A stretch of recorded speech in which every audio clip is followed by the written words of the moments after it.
Quando nós estivemos no último dia lá de Israel, muita gente pergunta, tem muita gente que hoje ali na entrada da igreja, quando eu fiquei, falou: pastor, ano que vem eu vou, viu? Ano que vem eu vou, ano que vem eu vou. Bom, espero realmente que vá. Um dos momentos, quando acabou a viagem, de que ele lembra, a gente colocou o pessoal e pediu para que cada um comentasse quais foram os 2 lugares mais especiais.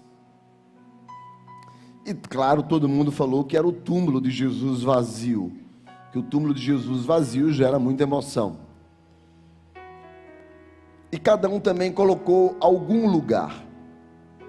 Quando chegou na minha vez, eu disse que para mim a parte que mais me emocionou foi o Monte Carmelo. Teve Gilgal, porque eu tenho até um livro sobre o lugar e eu fiquei assim, de fato, verdadeiro Gilgal lá. Mas o Carmelo, das 12 vezes que nós fomos a Israel, essa foi a 2ª vez que eu levei pedidos de oração. E num determinado, depois que nós ministramos ali, oramos pelas pessoas, e aí fomos lá em cima, tal. Quando a gente desceu, nós entramos em uma trilha, não é? Eu, pastor Leonor, pastor Júnior, Natália, o pessoal, o Marconi, o Tom, Cris, a Jaciara, o pessoal da oração, e nós levamos os pedidos de oração para queimar.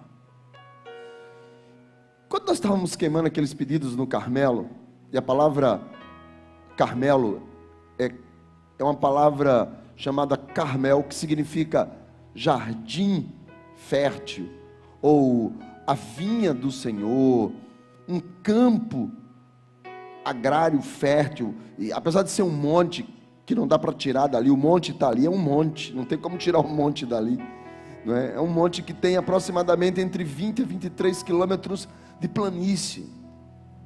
Existe a parte mais alta, que é o cume do monte, mas ele é um monte que se estende aproximadamente uns 20 a 23 quilômetros. E esse jardim fértil, esse jardim do Senhor, esse lugar, essa vinha do Senhor, quando nós colocamos os pedidos ali, e colocamos os pedidos, acho que o Gabriel também estava, eu sei que nós colocamos os pedidos ali, e queimamos os pedidos com muito cuidado, não é? Porque já houve crente que levou pedidos ali, queimou e tocou fogo no lugar. Então a gente, com muito cuidado ali, colocou em cima de uma pedra. Inclusive quem quer ver pode olhar isso, porque está no Instagram da Igreja Canaã. E a gente ali orando. Naquele momento, quando eu olhei aqueles papéis tocando fogo, me veio essa mensagem no coração, porque são muitas histórias que estavam ali, não é? A gente tocou fogo naquele papel, não que tivesse nenhum significado. O significado era a oração e a fé que as pessoas creem do Deus a quem nós servimos. Mas naquele momento ali, me veio toda a história do Elias, porque depois de Davi, um dos reis que mais é falado na Bíblia é Acabe. E Acabe tem mais capítulos na Bíblia, não necessariamente porque ele é um excelente rei, mas por causa do profeta Elias. Por causa do profeta Elias, você vai ler muita coisa sobre Acabe. Um rei que reinou mais ou menos uns 21 anos em Israel. 60 anos após, 57 para ser mais preciso, após Jeroboão ter assumido as 10 tribos do norte, porque houve uma divisão no reino de Israel, e ficaram 2 tribos, como as tribos do sul, que era representado por Judá e Benjamim, onde Jerusalém estava, e onde estava o templo de Salomão, e as outras 10 tribos, que ficavam ao norte, e que se tornaram o reino de Israel, o reino de Israel e o reino de Judá. Quem ficou sobre o reino de Israel foi um homem chamado Jeroboão. Jeroboão, logo quando ele assume, ele percebe que, como o templo do Senhor ficava nas tribos do sul, ele temeu que o povo fosse adorar a Deus na tribo do sul. Então ele decidiu introduzir uma nova forma de culto a Israel. Ele fez 2 bezerros de ouro, colocou um em Dan e outro em Betel, lá em cima em Dan e outro cá perto da fronteira em Betel. E nesses 2 lugares ele elegeu vários sacerdotes e colocou os sacerdotes para prestarem culto a esses bezerros de ouro, e disse: ó Israel, aí estão os bezerros que tiraram vocês do Egito e que venceram todas as batalhas e que fizeram vocês uma nação. Aí estão os deuses de vocês, esse é o Deus de vocês. Mas o povo estava acostumado a adorar ao Deus único e verdadeiro. Então o que foi que eles fizeram? Eles começaram a adorar a Deus nos montes. Muitos montes começaram a ser local de adoração. O povo de Israel começou a construir altares nos montes para adorar o Deus verdadeiro, já que estava sendo imposto sobre eles os 2 bezerros. Muitos dos montes receberam altares ao Senhor. E muitos desses montes haviam sacrifícios de adoração, e as pessoas adoravam lá a Deus. Elas se lembravam de Jerusalém, elas se lembravam do Monte Santo, elas se lembravam da presença do Senhor, e elas sacrificavam nos montes. Mas com o tempo, o Deus dos montes e dos vales também começou a ser esquecido, porque após Jeroboão foram vindo outros deuses e todos os outros reis, e todos os reis piores do que Jeroboão. E alguns chegavam a impor que Israel adorasse a outros deuses, até que Baal foi introduzido. Israel apostata da fé. Os montes que antes glorificavam a Deus têm os seus altares destruídos. E o Deus de Israel é apenas mais um entre os pantaleões de deuses que Israel agora adora. Até que, entre um rei e outro, entre um pior rei e outro, Acabe assume o reinado de Israel. Seu pai Onri compra Samaria, compra a terra de um homem chamado Seme, que quer dizer de Samaria, e lá em Samaria ele constrói a sua cidade, e o que seria o local no futuro centro de adoração de todo Israel seria Samaria. Acabe casa-se com uma mulher chamada Jezabel, filha de um rei sacerdote de um povo pagão, os fenícios, aonde o deus principal se chama Baal. Israel todo esquece Deus, porque é muito mais fácil pecar do que servir. É muito mais fácil viver uma vida sem Deus do que uma vida com Ele. Eu não vou enganar você. Jesus disse: se você quiser me seguir, tome a sua cruz e siga-me. Está escrito nos evangelhos que para poder entrar no reino dos céus é necessário que se faça força, porque o caminho é estreito, porque larga é a porta da perdição. Israel prefere uma vida mais fácil. Acabe não somente transforma Israel em uma nação completamente pagã, mas ele passa a introduzir deuses que foram abominados pelo Senhor.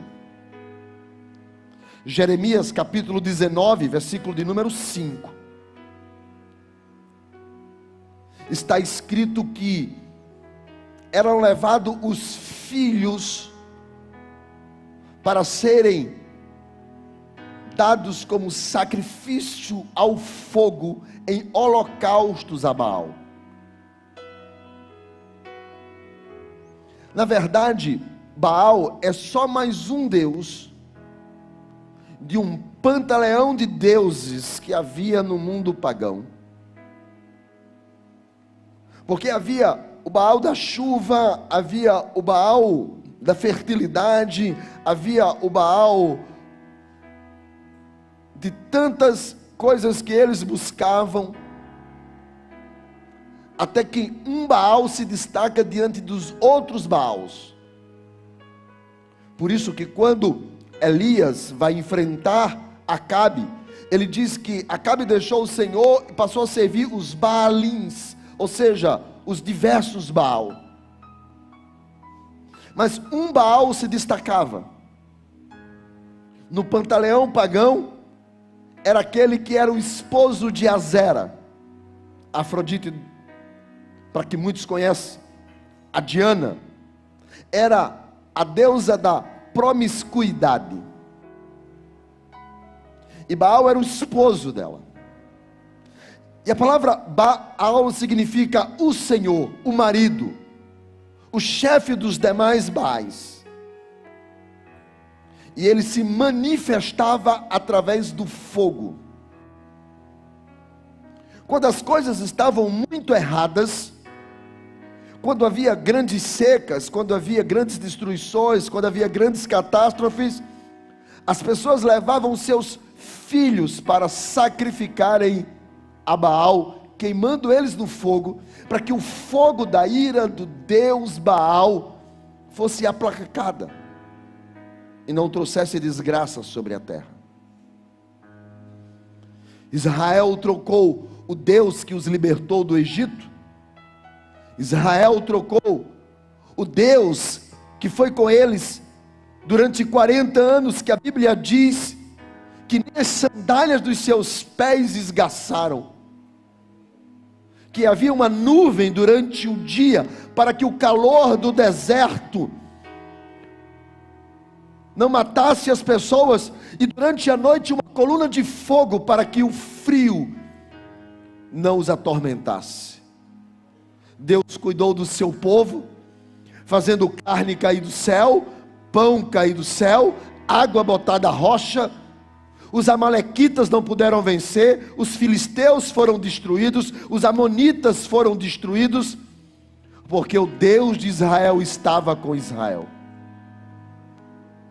Mas agora, Israel troca Deus por Baal, a verdade pela mentira, o que não presta por uma imagem, o que presta por uma imagem.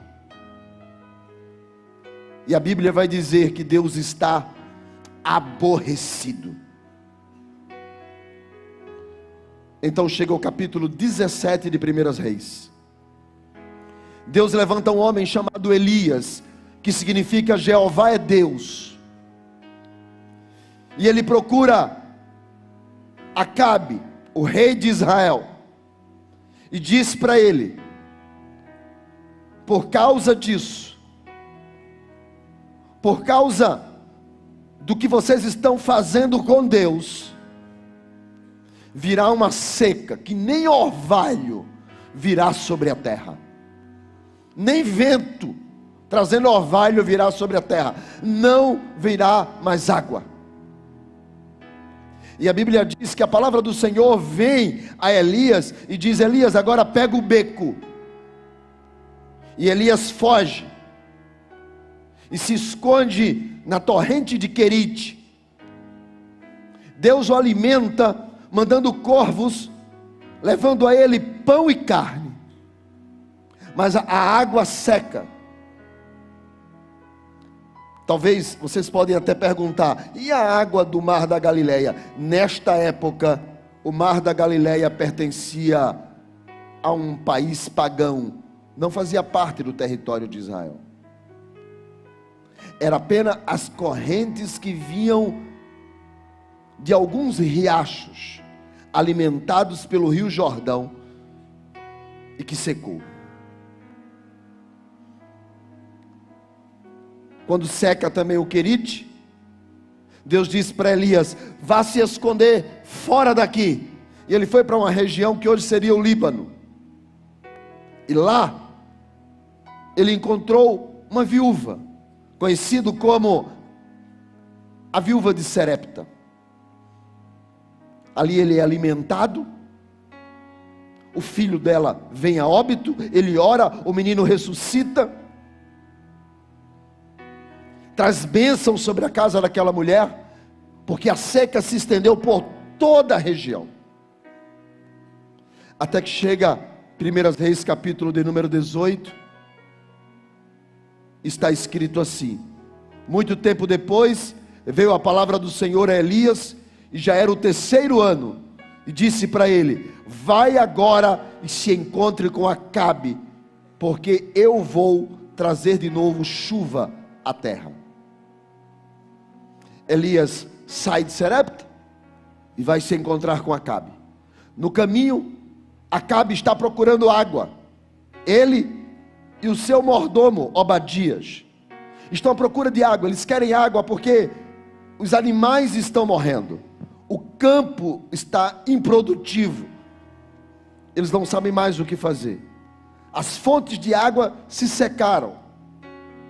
Elias se encontra com Obadias e diz para ele: vai e diz ao teu senhor Acabe que eu tenho um encontro com ele, eu quero marcar um encontro com ele. Mas Obadias diz: olha, eu sou um homem bom, eu tenho guardado escondido os profetas do Senhor, porque Jezabel está matando todos aqueles que amam a Deus e que servem a Deus. Jezabel está matando, e eu estou escondendo de 50 em 50 e dando pão para eles. Aí o Senhor agora quer que eu vá dizer para Acabe que tem mandado exércitos te procurar nas nações e nos reinos, e ele não tem te encontrado porque Deus tem te escondido. Aí quando eu disser para Acabe: Elias está aí, que ele vier e o Senhor te arrebatar e levar o Senhor para outro lugar, quem morre sou eu, vou não. Elias disse: vai, porque eu quero ter uma conversa com ele, porque o tempo da seca acabou, mas eu quero ter uma conversa primeiro com Acabe. Obadias vai, conta para Acabe, e Acabe vem se encontrar com Elias. E quando Acabe vem se encontrar com Elias, capítulo 18, versículo de número 17, diz assim o texto: vendo, disse-lhe: és tu o perturbador de Israel? Respondeu Elias: eu não tenho perturbado a Israel, mas tu e a casa do teu pai. Por quê? Deixastes os mandamentos do Senhor para seguir os Baalins. Sabe, amados, como eu sei que Deus está comigo? Quando eu sigo os mandamentos do Senhor. Não é quando eu choro, não é quando eu me arrepio, não é quando eu me emociono, é quando eu sigo os mandamentos do Senhor. Deixar Deus, Elias diz para Acabe, é deixar os seus mandamentos, é deixar a sua palavra, é deixar a sua lei, é deixar o que está escrito. Porque a emoção da presença de Deus, ela é muito boa, mas emoção por emoção, um bom filme provoca. Emoção por emoção, as pessoas até choram. Outro dia desse, eu vi um camarada aí, um cantor, fazendo não sei quantos anos de carreira, estava cantando, e eu vendo as meninas tudo chorando assim, desesperada, sabe, arrancando a roupa e tal. Eu disse, gente, o cara é até feio, fosse pelo menos bonitinho, mas desesperadas, entrando em êxtases de emoção. Quando eu sei que eu sirvo a Deus? Quando eu ando na sua palavra, quando eu ando nos seus mandamentos. Elias não diz, Acabe quer transferir a sua culpa para Elias. Ele diz assim, tu és o perturbador de Israel. Elias falou, as coisas estão erradas, não é porque eu tive coragem de te desafiar, as coisas estão erradas porque você deixou de seguir os caminhos do Senhor. As coisas não viraram seca do dia para a noite. Por quê? Porque eu trouxe a verdade para você, porque eu declarei como profeta de Deus que viria uma seca. Não, as coisas estão assim porque deixastes os princípios estabelecidos por Deus. Porque, deixa eu te dizer uma coisa, meu querido, vou te falar uma verdade. Você pode viver longe de Deus do jeito que você quiser, mas depois que você passa para o lado de cá, eu sempre digo isso para as pessoas, ferrou. Porque agora você tem um dono, porque agora o teu nome foi escrito no livro da vida, porque agora anjos acampam ao redor daquele que os teme e os livra de todo mal. Então você não pode brincar com Deus não se brinca.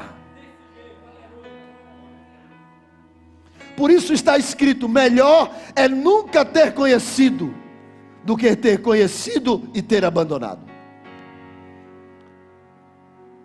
E Elias diz para Acabe, não brinque com Deus, você abandonou os mandamentos do Senhor e passou a seguir os Baalins.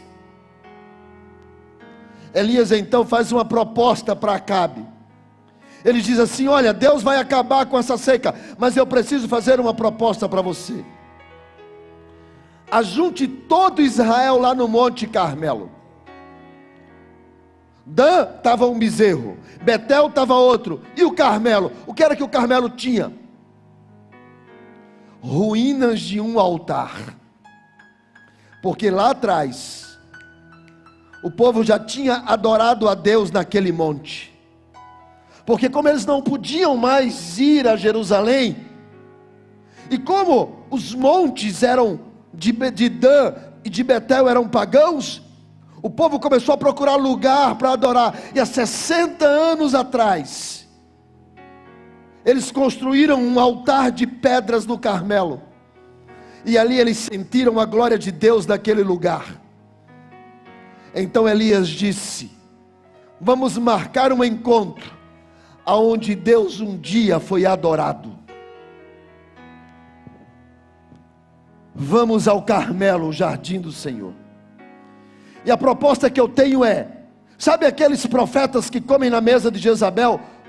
Ou seja, que fazem o que ela quer? Leva eles para lá. E nós vamos clamar ao Senhor. E o Deus que responder, esse é Deus. Então Acabe enviou mensageiros por todo Israel. E juntou os filhos de Israel, diz a Bíblia no versículo de número 20, no capítulo 18, e os profetas no Monte Carmelo.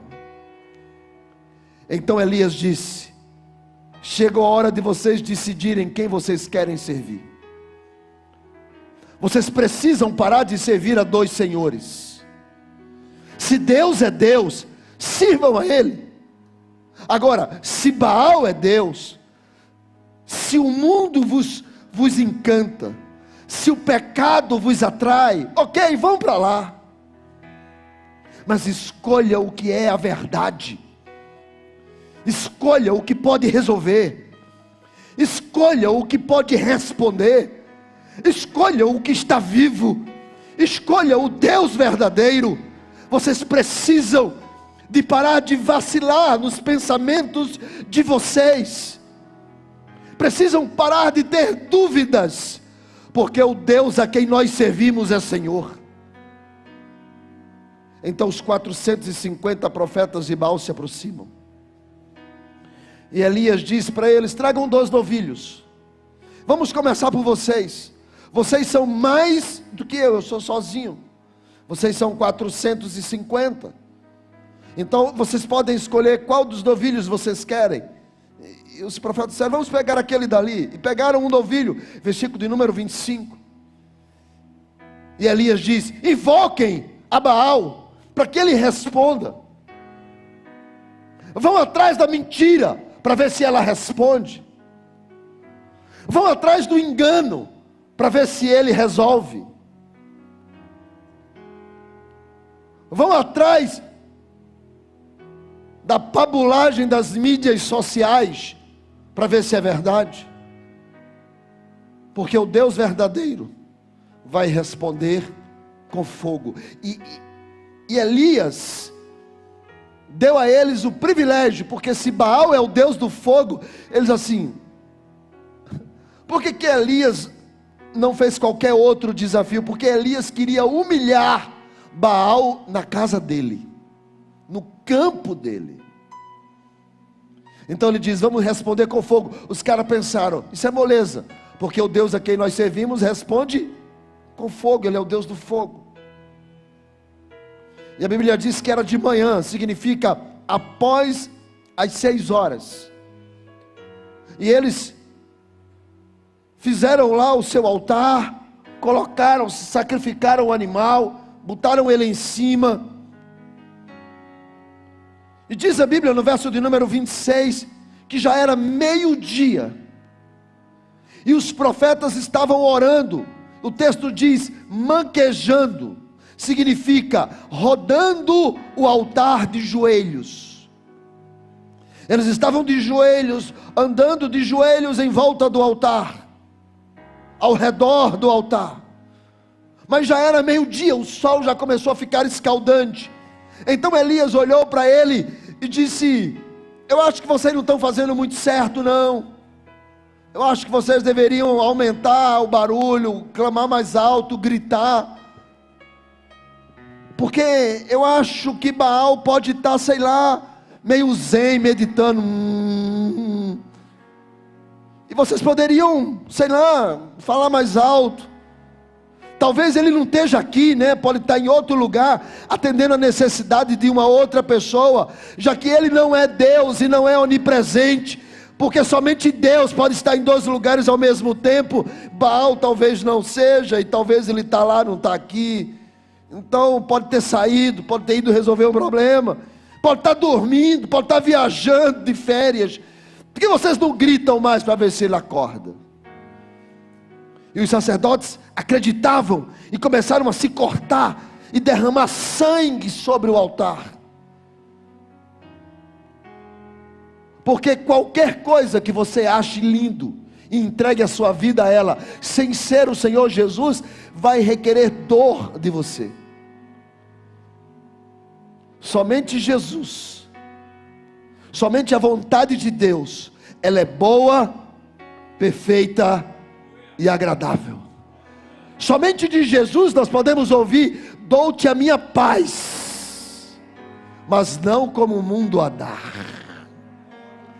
Somente de Jesus você vai poder ouvir: aprendam de mim, que sou manso e humilde de coração.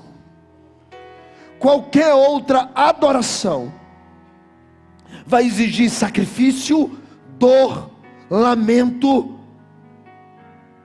subir morro, arranhar joelho, esgaçar-se. Qualquer outra coisa que seja a um Deus que não ouve, vai arrancar de você dor na alma. Então Elias diz: por que vocês não fazem alguma coisa para chamar a atenção de Deus? Porque diferente do nosso Deus, Enquanto que os homens tentam chamar a atenção de Deus, a Bíblia diz: os olhos do Senhor estão sobre toda a terra e encontra o justo, aquele que o ama. Mas diz que quanto mais eles derramavam sangue, nada acontecia. Então, passando do meio-dia, eles começaram a profetizar, diz o texto de número 29, começaram a profetizar, a entregar manjares, nada acontecia. Então, no versículo 30, chegou a vez de Elias. Elias chamou todo Israel em sua volta e disse: eu estou sozinho, eu preciso da ajuda de vocês.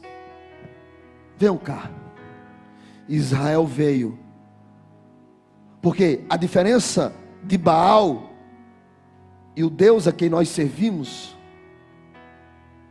é que enquanto eles estavam fazendo um rito e uma cerimônia, o Deus a quem nós servimos, Ele quer gente, coração, pessoas. Então Elias diz: se reúnam, venham até mim. E todo o povo chegou até ele. Me pergunte para quê? Me pergunte de novo. O texto diz: para restaurar o altar do Senhor. Naquele lugar ali, há muito tempo Deus tinha sido adorado, mas tinha sido. Agora não havia mais espaço para Deus no coração de Israel. Então Elias disse: vamos restaurar o altar, porque ali havia resto de pedras. Tanto em Êxodo, como em Deuteronômio, como em Números, explica como deve ser um altar ao Senhor. Deve ser de pedras não lavradas, ou seja, de pedras não trabalhadas, pedras brutas. Eles juntavam as pedras umas em cima da outra e faziam mais ou menos uma plataforma de aproximadamente 1,5 metros, de pedras do deserto, brutas, e colocavam madeiras em cima dessas pedras, e depois colocavam um sacrifício. O altar do Deus de Israel não tinha beleza alguma, eram pedras comuns, porque a beleza não tinha que ser do altar, a beleza tinha que ser da oferta. Tinha o que eu dou, não como eu dou. Então Elias disse: vamos restaurar o altar, porque o altar estava em ruínas. Então eu posso começar a imaginar as pessoas que haviam acabado de ver a cena de mais de 4 horas, daqueles profetas todo engomados, agora se cortando, adorando a Baal, e Baal não respondia.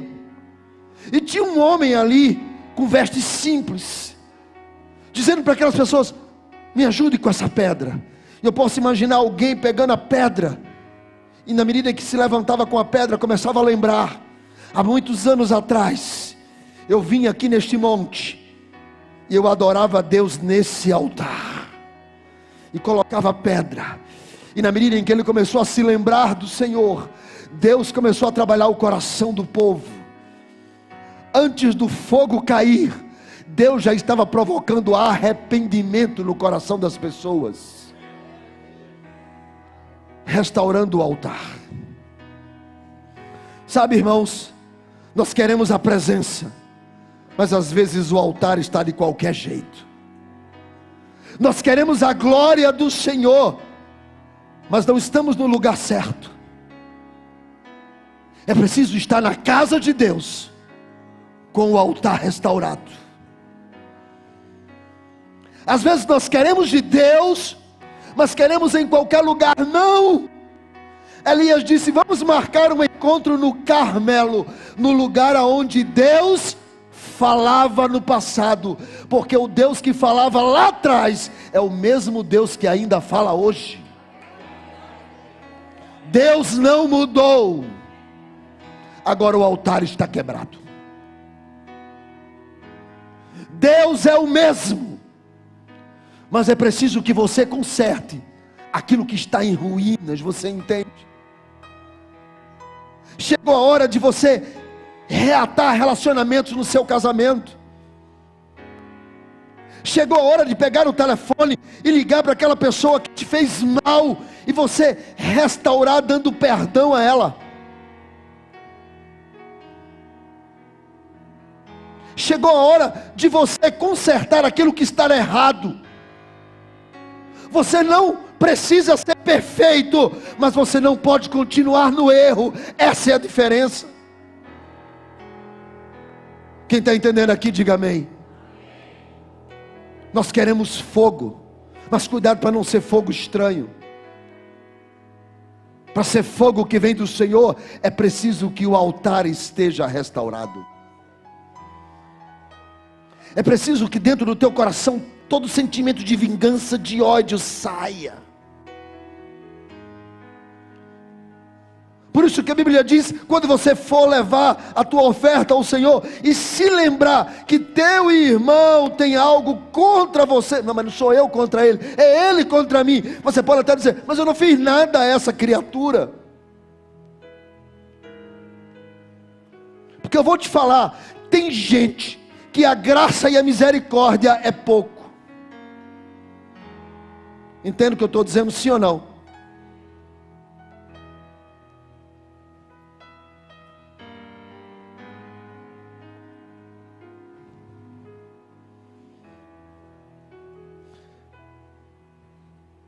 Elias então começa a restaurar o altar, pedra por pedra. Versículo seguinte: depois do altar restaurado, Elias toma 12 pedras. Quantas? 12 pedras. Segundo o número das tribos dos filhos de Jacó, a qual viera a palavra do Senhor, dizendo: Israel será o seu nome.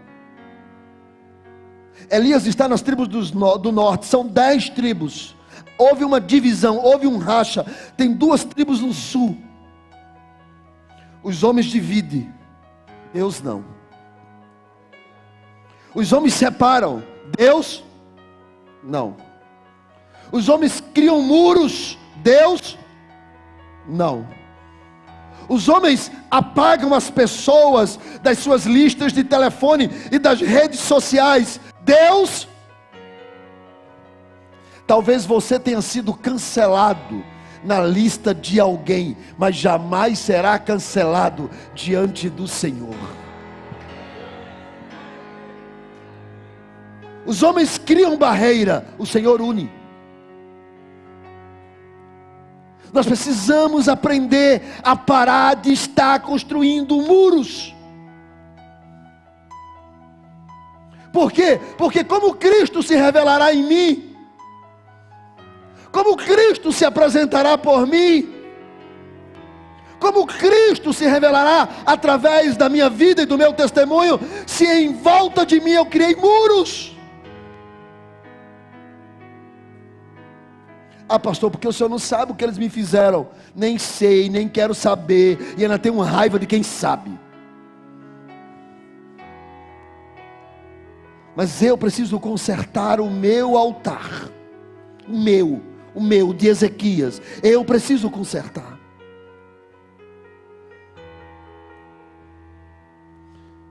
E colocar as pedras em volta. 12 tribos, 12. Tudo é povo de Deus.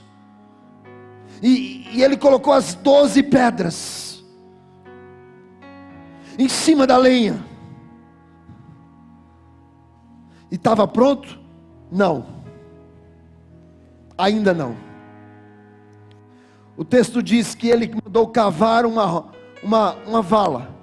O texto diz no verso de número 32, com aquelas pedras ele edificou o altar em nome do Senhor. Depois fez um rego em redor do altar, tão grande como para semear 2 medidas de semente. Uma medida de semente é 3,5 metros. Então ele fez um rego de mais ou menos 7 metros de comprimento, com mais ou menos 25, porque se é de semente, é 25 centímetros. Então ele fez um rego de 25 centímetros de altura e 7 metros de comprimento. O altar estava no meio. E ele disse: agora vamos buscar água. Porque pode ser que alguém diga aqui que eu fiz um ajeitadinho. E não tem ajeitadinho no reino de Deus. Deus, quando age, é no milagre, é no sobrenatural. Pastor, eu estou precisando. Deixa eu te dizer uma coisa: quando Deus agir, ninguém vai discordar de que é Deus na tua vida. E ele disse: coloca água. E colocaram água sobre o rego. E ele disse: é pouco, coloca mais. E colocaram mais. E ele disse: vamos molhar mais ainda esse negócio. E colocaram mais água. E vire para a pessoa que está do seu lado e diga para ela assim: só porque pastor adora chatear o povo, então vira a pessoa que está do seu lado e chateie ele. Diga assim: deixa eu te dizer uma coisa, milagre só presta grande. Então te prepara.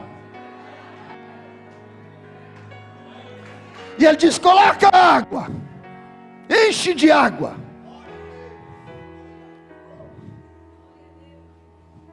Versículo de número 36, 35. A água corria ao redor do altar, e foi tanta água que encheu até o rego, a vala. Agora, Israel estava vivendo uma seca. Aonde foram arrumar essa água? O pregador pentecostal diria assim: não se preocupe, porque este tipo de coisa é exatamente assim, milagre não se explica. Quando a gente não sabe, a gente diz que não se explica. A gente só crê. Mas o Monte Carmelo está a alguns metros do mar. Lá do Monte Carmelo dá para ver o mar. E Carmelo significa jardim do Senhor. E em Israel, todo jardim tinha que ter uma fonte. E o Deus a quem Elias servia sabia que naquele lugar tinha uma fonte que ainda não tinha secado. Então ele vai para o lugar que não me interessa como, mas tinha água.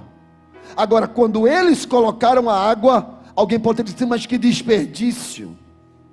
Mas deixa eu te dizer uma coisa: quando Deus quer agir, Ele pede a você o que você não quer dar. Saiba disso. A Bíblia vai dizer que Pedro tinha barco de pesca. Naqueles dias, barco de pesca, o cara tinha que ter grana. A Bíblia vai dizer em Lucas que havia umas mulheres que serviam a Jesus com suas propriedades e com seus bens. Tinha grana. A Bíblia vai dizer que José de Arimateia era um discípulo oculto e secreto, a qual ele foi lá junto com Nicodemos, pediu o corpo de Jesus, sepultou Jesus em no seu túmulo. E esse cara, para ter túmulo no jardim, tinha grana. Jesus nunca teve problema com quem tem grana. Mas quando um jovem rico chegou para ele e disse: eu quero te servir, Jesus disse: vendo o que tu tem, me segue. Porque Jesus sempre pede o que você não quer dar, o que para você é importante demais, tão importante que Deus está aqui, e o que você mais valoriza está aqui. Então Deus diz: pega isso que está aqui e me entrega, para que eu saia daqui de baixo e seja a primazia na sua vida. Eu quero ser o melhor na sua vida, eu quero ser a primazia. E tem muita gente que trocou Deus pela família. A família está acima de Deus, os filhos estão acima de Deus, a empresa está acima de Deus, o emprego está acima de Deus. Tem gente que o emprego é tão importante que a mulher chega a dizer: esse emprego é meu marido. Eu já ouvi isso. Tem gente que as coisas se tornaram mais importantes do que o Senhor, e ele quer receber alguma coisa e ele não recebe. Por quê? Porque ele está retendo e colocando Deus em segundo plano e alguma coisa em primeiro. No dia que você pegar isso daqui e colocar aos pés do Senhor, aquilo que você mais deseja vai acontecer. Chegou a hora de se desprender, e eles se desprenderam da água. Então Elias faz a oração, e a oração é essa: Senhor, Deus de Abraão, de Isaque e de Jacó, 36, hoje, fique sabido por aqui, que Tu és Deus em Israel, que eu sou Teu servo, segundo a Tua palavra, é que eu agi dessa forma. Verso 37, responde-me, Senhor, responde-me, para que este povo saiba que Tu, Senhor, és, para que o povo saiba que Tu és. A frase final é: e que a Ti fizeste de retroceder o coração deles, ou seja, e o Senhor os trouxe aqui, para que o Senhor traga o coração deles de volta ao Senhor, retroceder o coração. Porque tem gente que está olhando para Deus, mas Deus longe, Ele aqui. E o que Deus quer é que o altar seja restaurado, que haja unidade, que haja arrependimento. Para quê? Para que o coração seja preenchido pelo Senhor. Não há coisa melhor do que andar com Ele. Não há coisa melhor do que o nosso coração ser o altar dEle. Não há coisa melhor do que a nossa vida ser cheia da Sua presença. Irmãos, as pessoas estão perdendo a presença de Deus. Elas estão vindo a mais um culto, a mais uma reunião, a mais um encontro, e aonde Deus está, a Sua presença, a Sua glória, a Sua manifestação, não tem como nós estarmos aqui sem a presença. Senão seria só mais uma reunião, irmãos.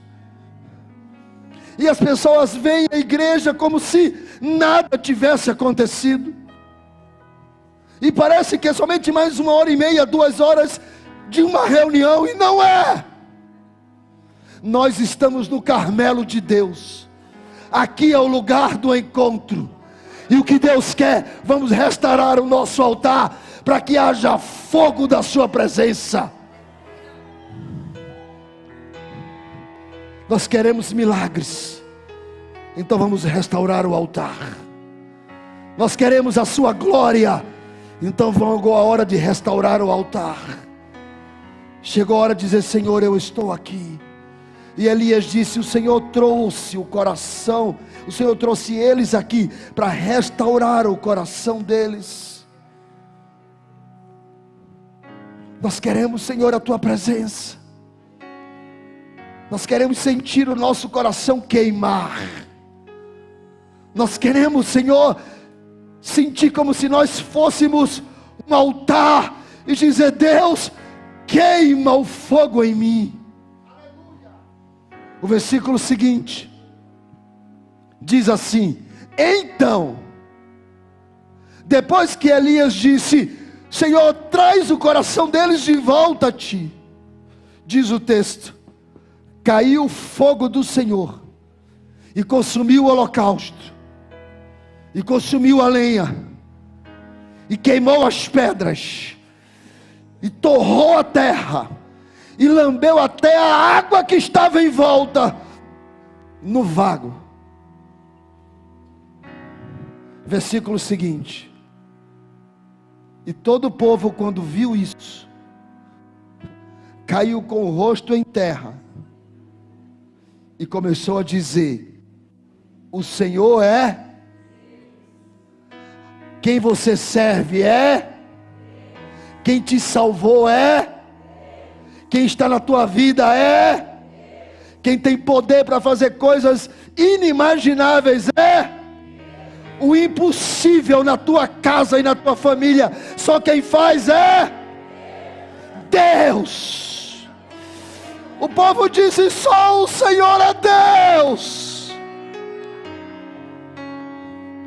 Elias não queria o trono de Acabe. Não. Elias não queria a fama, não. Elias era profeta. Ele entendeu que não há coisa mais importante do que a presença. Não há coisa mais importante do que a presença. Não são títulos, não são tronos, é a presença. E Elias disse: a tua presença, Senhor, venha no coração deles. E quando Elias disse: venha a tua presença no coração deles, Deus derramou fogo sobre aquele altar. Porque o que eles queriam era a presença. Irmão, sabe por que muitas vezes nós estamos dando murro em ponta de faca? Jogando pedra no vento. Porque nós perdemos a presença. A presença. Você lembra quando você entrava no quarto? Entrava junto com você aquela presença. Quando você vinha para o culto, e você saía do culto, não era dizendo que pregação, ou que louvor, mas você saía do culto dizendo: mas que presença. Foi isso que Elias clamou em sua oração. Traga de volta, retroceda o coração deles, retroceda para um tempo, retroceda para eles lembrarem aqueles dias, retroceda para eles lembrarem aquelas horas, retroceda o coração deles a tua presença. A presença de Deus. Se você está aqui esta noite, nos assistindo, vendo essa transmissão, ou aqui, eu quero convidar você a ficar de pé. Fique de pé. Você pode ficar aí também na sua casa. Fique de pé. Eu quero que você feche os olhos e diga: Senhor, enche o meu coração. Eu quero ser nesta noite um altar. Eu quero ser nesta noite um lugar que a tua presença me encha, me complete, me tome. Porque não há nada mais importante do que a tua presença. Não é o meu emprego, não é o meu apartamento, não é o meu carro, não são nem os meus filhos, mas a tua presença. A